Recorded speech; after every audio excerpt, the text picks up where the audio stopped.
சூப்பரா இருக்கு, வாய்ப்பே இல்லை, அருமையா இருக்கு. இது எல்லாரும் சாப்பிடலாம்.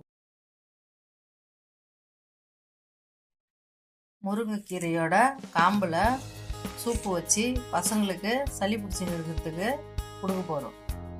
அதுக்கு தேவையான பொருள் மிளகு, சீரகம், பூண்டு, வரமிளகா, புளி, ஒரு தக்காளி போட்டு எல்லாத்தையும் அரைச்சி சூப்பு மாதிரி வச்சு குழந்தைங்களுக்கு கொடுக்க போகிறோம்.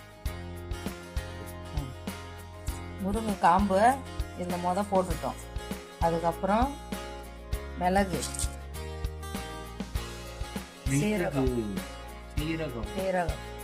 காஞ்ச மிளகா, பூண்டு, புளி எல்லாத்தையும் போட்டு அரைச்சிக்கணும். தக்காளி எல்லாத்தையும் போட்டு அரைச்சிக்கணும்.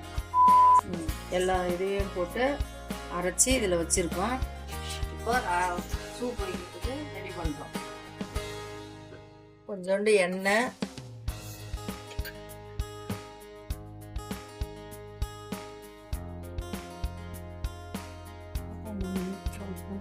இது சூப்புன்னு நினைச்சாலும் சூப்பு, ரசம் நினைச்சாலும் ரசம்.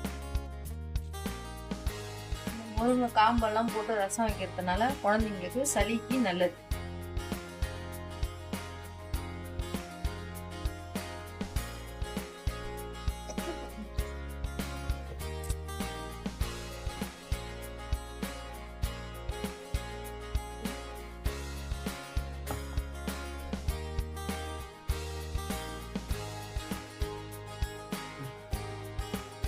தண்ணி ஊற்றி உப்பு கொஞ்சம், மஞ்சள் பொடி, இது சளிக்கும் நல்லது. மஞ்சள் பொடி, பெருங்காயத்தூள்,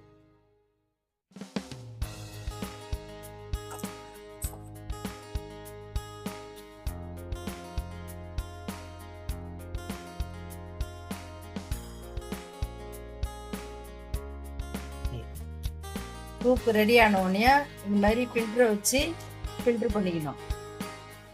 ஏன்னா அந்த காம்பெல்லாம் போட்டு அரைச்சல்ல அதெல்லாம் திட்டிப்பே நிற்கும். இதை அப்படி ஃபில்டர் பண்ணிட்டு, ஏன்னா அந்த காம்போட கொதிக்க வச்சாதான் அதில் இருக்கிற அந்த சாரெல்லாம் அதில் இறங்கும். குழந்தைங்களுக்கு நல்லது.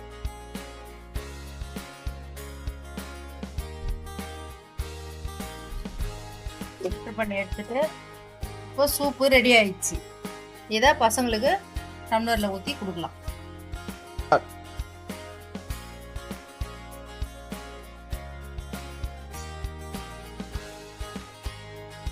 சூப்பரா இருக்கு, வாய்ப்பே இல்லை, அருமையா இருக்கு. இது எல்லாரும் சாப்பிடலாம், குழந்தைங்க சாப்பிடலாம், எல்லாத்துக்கும் இது அருமையான ஒரு சூப்பு அருமையா வச்சு கொடுத்துருக்கீங்க. எங்க வீட்டுல நீங்க உங்க வீட்டுல எது செஞ்சாலும் லேபுக்கு அனுப்புவீங்க. எங்க வீட்டுல நாங்க எது செஞ்சாலும் கேஷுக்கு தான் அனுப்புவோம். இவர் தான் எங்க வீட்டுல செக்கிங் பண்ணி எப்படி இருக்குன்னு சொல்லுவாரு. இவர் சொன்னா கரெக்டா இருக்கும். இவரே ஃபாலோ பண்ணுங்க.